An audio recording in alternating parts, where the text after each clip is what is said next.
But there are a number of central banks that are moving to some form of what they would call demand-driven operating systems, and they all have different official titles. Some of them even say, like the ECB says, we have a soft floor demand-driven, which I'm not sure to reconcile.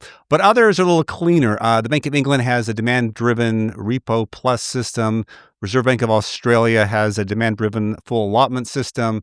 What are your thoughts and observations on these central banks, and what are they doing? So to me, the commonalities are much larger and more important than the differences.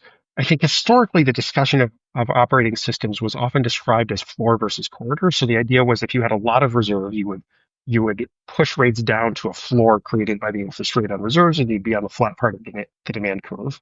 Whereas if reserves were scarce, the lending facility and the rate at it would also move a lot because banks would be having to borrow. And so rates would be in a corridor between interest on reserves and the lending rate, or those ceiling tools, the lending rate might matter a lot.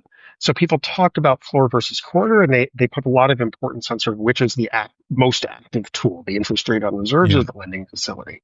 Um, I don't think that's the most helpful way to look at it. To me, the really fundamental distinction is: are you supplying enough reserves that market rates are close to interest on reserves, right? And then there are all of these efficiency benefits to that. Or instead, are you in an environment where reserves are scarce? One thing we haven't talked about at all is sort of how these different systems influence the central bank's ability to actually hit the interest rate target to control Hmm. rates, and there are differences there too. But even just thinking about efficiency, I think that this difference of are market rates close to interest on reserves or far is the really fundamental one. Then different major central banks around the world are thinking about achieving that in different ways, right? So for some, the plan is to have a lending facility that banks are very willing to borrow from, other market participants are very willing to borrow from, and whose rate is not that far from interest on reserves. And so you're going to see a lot of borrowing at that facility, and rates are going to be close to interest on reserves.